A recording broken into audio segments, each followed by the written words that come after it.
Today we are going to worship Sri Shiva, Sadashiva. His quality is that he is forgiveness personified. The amount of forgiveness he has helped many of us to exist. Otherwise, this world would have perished. So many would have been finished. Because you know what is the condition of human beings. They don't understand what is wrong, what is right. Apart from that, they cannot forgive. They go on making mistakes, doesn't matter. But they cannot forgive others. This is what we have to learn from Sri Sadashiva.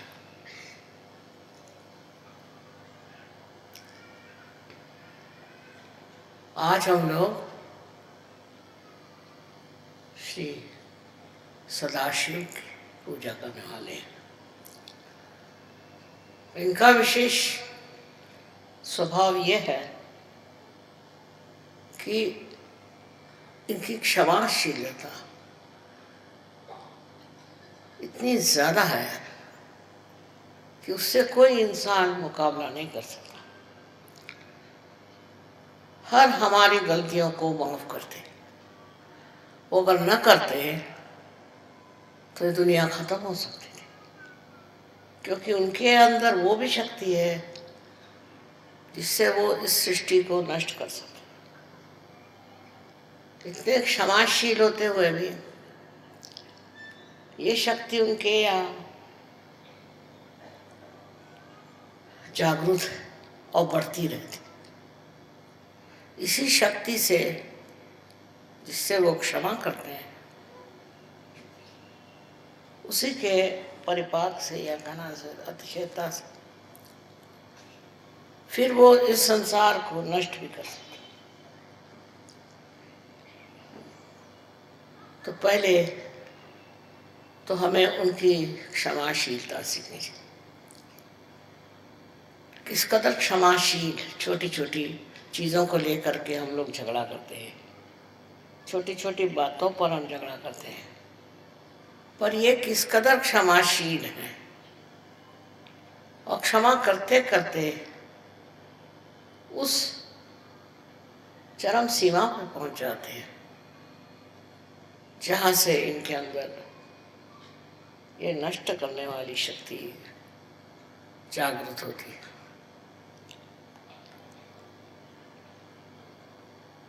इसी से वो अपने को नष्ट भी कर सकते, इस सारे ब्रह्मांड को नष्ट कर सकते। जो भी कुछ सृष्टि बनाई गई वो सारी नष्ट हो सकती। इसलिए हम लोगों को याद रखना चाहिए कि अगर हम क्षमा करना नहीं सीखेंगे, अगर हमारे अंदर क्षमाशीलता नहीं आएगी, तो हमारे अंदर एक दिन बहुत ज़्यादा नष्ट करने की शक्ति आ जाएगी। हम ही लोग अपने ही लोगों को नष्ट करेंगे। इसलिए हर समय दक्ष रहना चाहिए, पता लगाना चाहिए, नज़र रखनी चाहिए कि हम बेकार में तो लोगों पे नाराज़ नहीं होते, बेकार में हम दूसरों के साथ दुष्टता तो नहीं करते। किसी भी हालत में आपको अधिकार नहीं कि आप किसी पर नाराज हो। जब शिव नहीं होते तो आप क्यों होते? लेकिन इंसान बहुत ज़्यादा नाराज होता है। इतने तो कोई जानवर भी नहीं होते। कोई वजह न हो तो जानवर कुछ नहीं करता।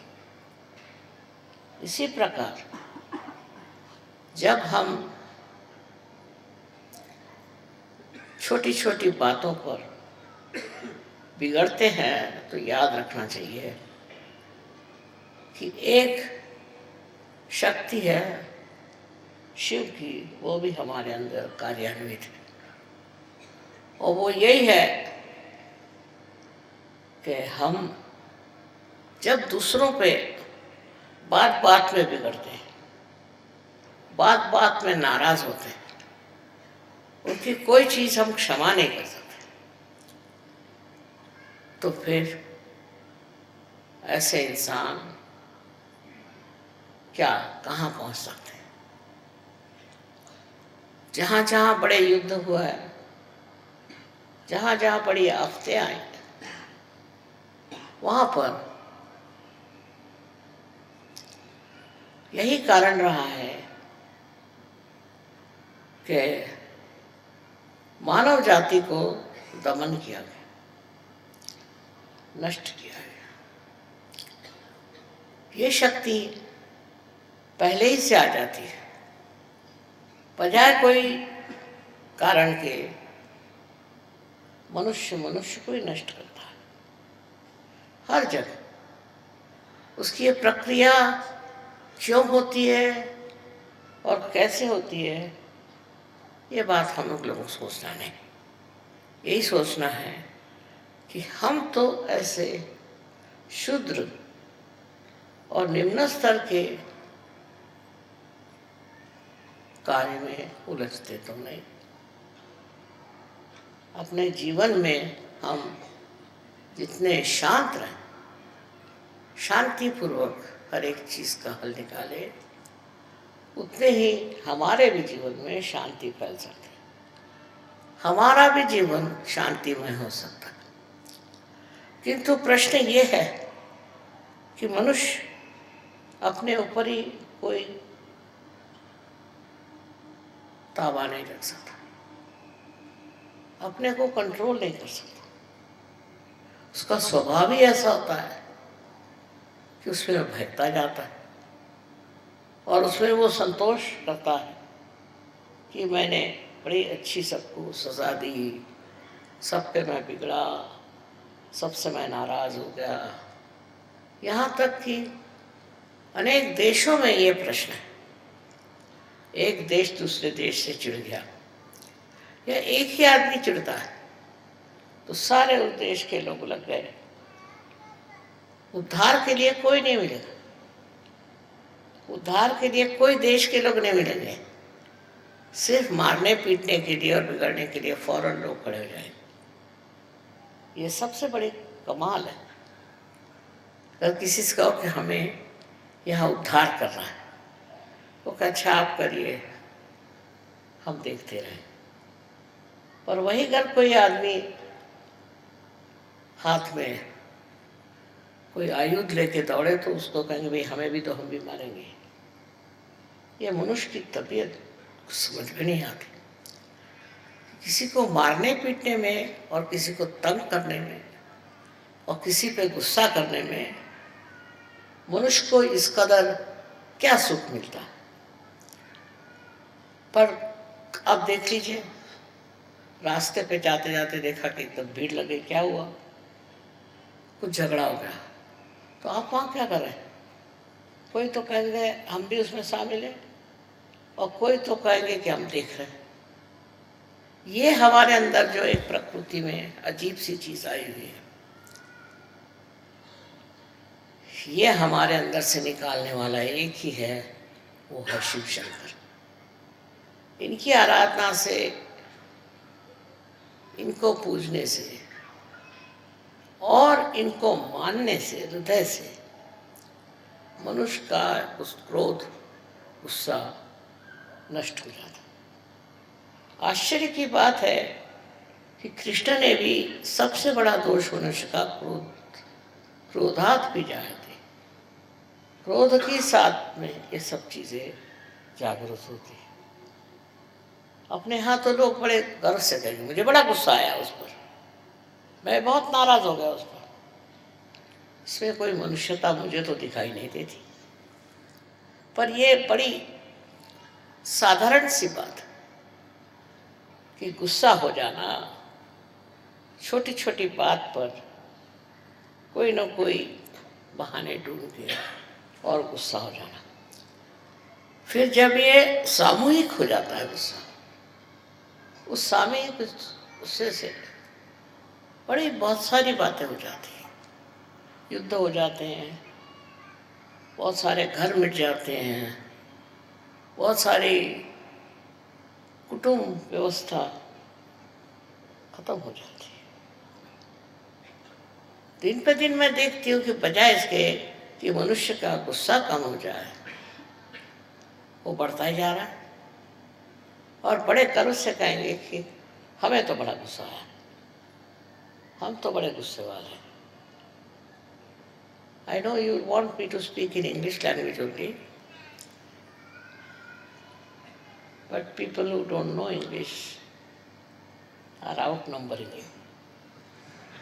What I am trying to say, that it's very important to understand when you are worshipping Sri Shiva Shankar, that he is the complete embodiment of forgiveness.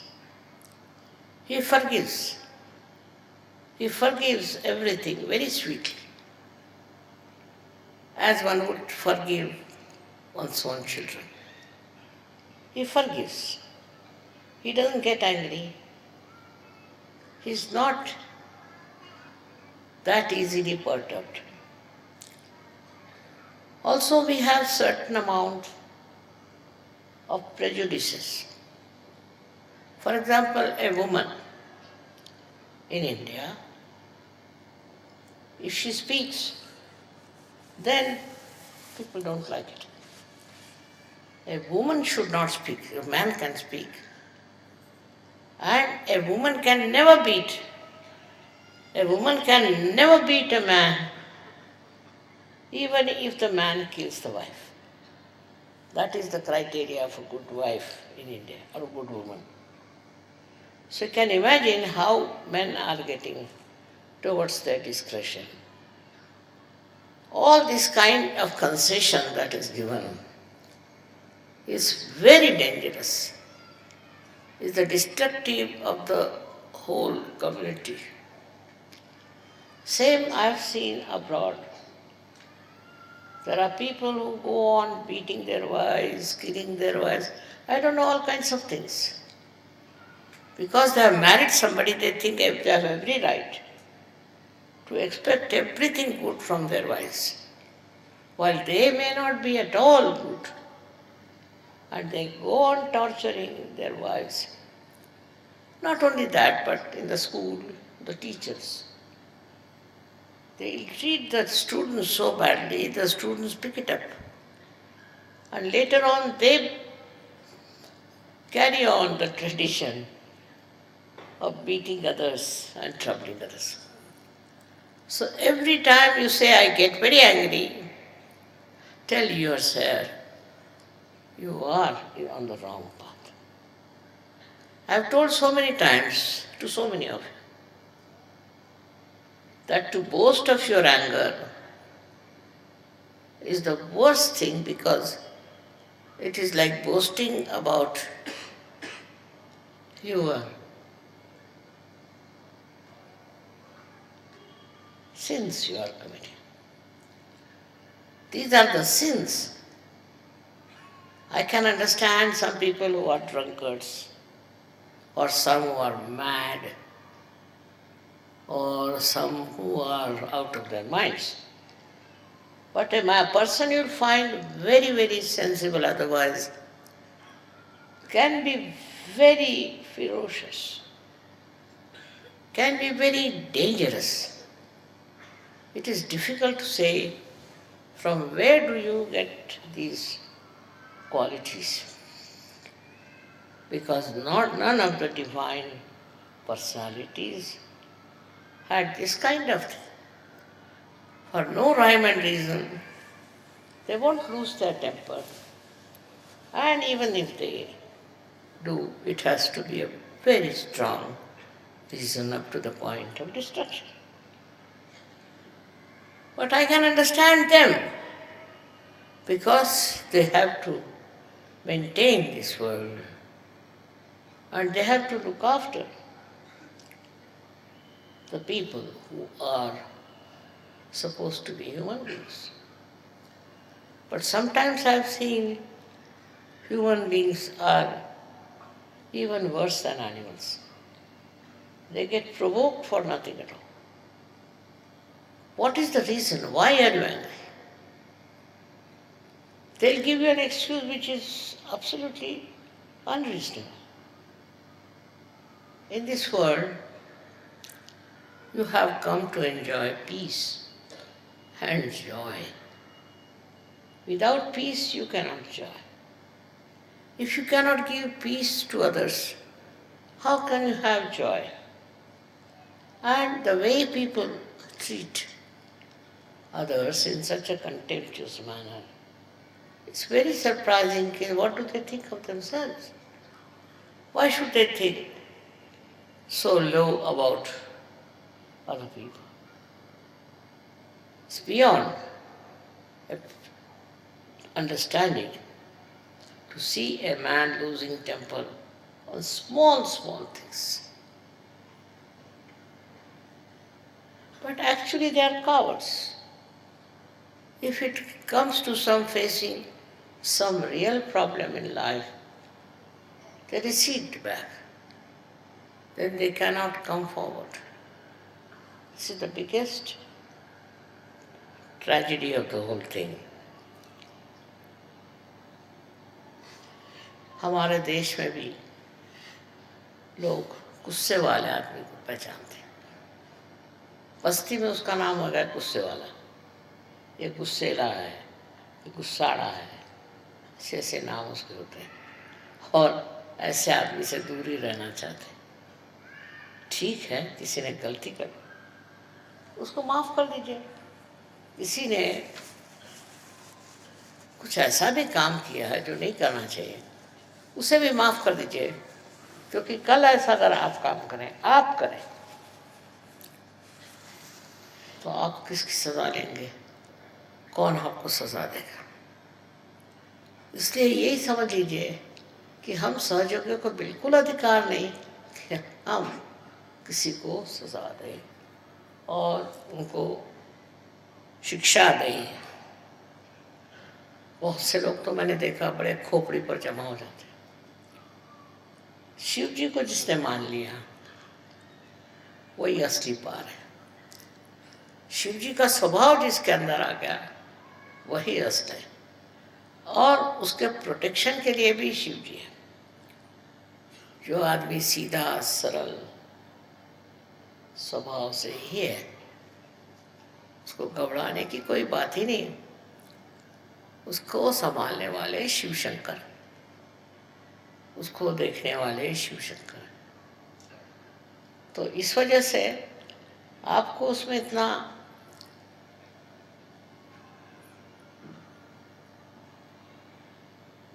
प्रश्न क्या है? क्यों आप किसी से नाराज होते हैं? अजीब अजीब बातें हैं। कोई साहब कहने लगे कि साहब मैं तो बहुत नाराज हुई इस आदमी से। मैंने कहा क्या हुआ भाई? कहले इन्होंने हमारे बाप का सब पैसा ले लिया और हमको कुछ नहीं मिला। तो मैंने ये तो आपके बाप का देखना था, आपको पैसा ले लिया तो ले लिया, आप क्यों भी कर रहे हो? कहने इससे कहना चाहिए था किसको कि हमारा पैसा आप दे दीजिए। आप दे देते, आप ऐसा काम करते क्या?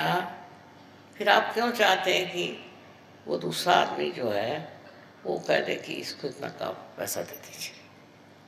सारी अच्छाई आप दूसरों से उम्मीद रखते हैं, सारी बुराई जो है उसको आप माफ ही नहीं कर सकते। और जो कोई करता है तो उसके लिए आप सोचते हैं कि इसका तो सर्वनाश होना चाहिए। जब तक मनुष्य पार नहीं होता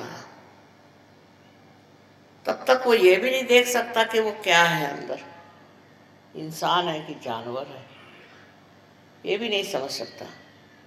मैं कहूँगी कि जानवर भी बेकार में कभी नाराज नहीं होता, अनलेस उसको छेड़े नहीं, वो बेकार में उबलते नहीं रहते। उसमें शिव जी का अंग काफी है। पर मनुष्य में, कोई कोई मनुष्य में तो ये पूरी तरह से नष्ट हो चुका।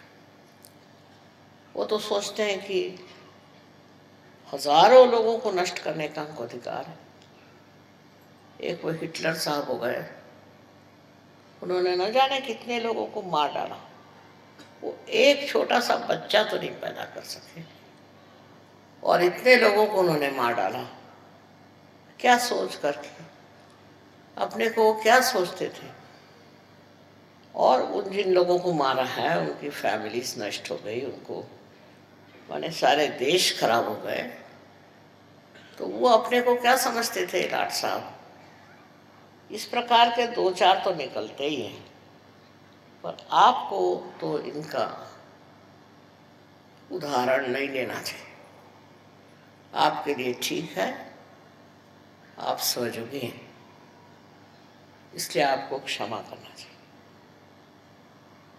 बड़े तबीयत के जो लोग होते हैं वो क्षमा कर देते हैं, क्योंकि क्षमाशीलता बहुत ज़बरदस्त होती है। और यही बात है हमारे शिव शंकर की, इसीलिए उनको सबसे ऊंचा भगवान मानते हैं। स्वयं के लिए उनको कुछ नहीं चाहिए, कुछ भी कपड़े पहन लेंगे, नहीं तो बदन में राख लगा लेंगे, कैसी भी स्थिति हो रह लेंगे, उनको कोई चीज़ की ज़रूरत नहीं है। पर अगर कोई आदमी किसी के साथ बहुत ज्यादती करता है तो अंत में वही उसका नाश करते हैं। इतनी क्षमा की शक्ति उनमें है, उतनी ही उनमें नष्ट करने की शक्ति है। इसका कारण क्या है? कारण ये है कि मनुष्य उनको देखकर ये समझ ले कि अगर आप किसी के साथ बहुत ज्यादती करेंगे तो आपका ठिकाना हो जाएगा। अब ये सब लोग गए कहाँ? बड़े बड़े आए थे रथी महारथी, इन्होंने इतने धंधे करे और ये गए कहाँ? इनका बड़ा नाम था, बहुतों को मारा, बहुतों को खत्म किया, बहुत से देश के देश खत्म कर दिए। आज वो है कहाँ? उनका कोई फोटो भी नहीं लगाता, उनका पुतला तो खड़ा करना छोड़ दीजिए, उनकी शक्ल नहीं देखने जाते लोग। इस तरह का चरित्र आपको अपना नहीं बनाना चाहिए। थोड़ी देर ये समझ लीजिए कि आपके नाराज स्वभाव से हो सकता है कि लोग आपसे डरें और डर के मारे बहुत से काम करें, पर जो काम डर के साथ होता है उसमें क्या मजा है, उसमें क्या विशेषता है? एक सोचने की बात है कि आपने कितने लोग दुनिया में जोड़े हैं आपने, और कितने लोगों को नष्ट कर दिया, कितने लोगों से झगड़ा हो गया। कोई कोई लोग होते हैं उनका तो धर्म है झगड़ा करना, उठे बैठे झगड़ा करना। कोई तो भी उनके अंदर एक लालसा होती है, सवेरे से झगड़ा हुआ, दिन में उससे झगड़ा हुआ, शाम को उससे झगड़ा हुआ। ऐसा स्वभाव जिस आदमी का हो जाए उसे तो लोग भागते हैं। वो अगर सामने से आते दिखाई देंगे तो लोग उड़ जाएंगे दूसरे रास्ते। इससे प्रेम नहीं बढ़ सकता। सहयोग तो पूरा प्रेम का कार्य है। इसमें देखिए हमें बड़े बड़े उदाहरण, ईसा मसीह ने सूली पर चढ़कर कहा कि हे प्रभु इनको क्षमा कर दो, क्योंकि जानते नहीं क्या कर रहे। इसी प्रकार हमारे अंदर अगर क्षमाशीलता आ जाएगी तो हम भी शिव जी का क्या कहना चाहिए कि शिव जी का सामर्थ्य को प्राप्त करें, उनके गुणों को प्राप्त करें। गुस्सा करना, नाराज होना, ये तो कोई खास चीज़ नहीं। और इसलिए आज के दिन सबको हमको विचार करना चाहिए कि हम लोग किस कदर दूसरों पे हावी रहते और दूसरों को नष्ट करना चाहते हैं। खासकर हमारे देश में तो मर्दों ने बहुत जुल्म उठाए औरतों पे और अब भी कर रहे हैं। उसमें सहयोगी को नहीं फंसना चाहिए, ये बेकार की चीज़ है, इसका कोई अर्थ नहीं लगता। शिव जी के आज पूजन में आप लोग सब अपने मन में संकल्प करें कि हम गुस्सा नहीं करें, चाहे कुछ हो जाए हम गुस्सा नहीं करें। गुस्सा का कोई उपयोग ही नहीं, तो क्यों गुस्सा करते हो? अपनी तबीयत खराब होती है। इसलिए आज सब लोग शिव जी को याद करें और उनके गुणों को प्राप्त होने की कोशिश करें। अनंत आशीर्वाद।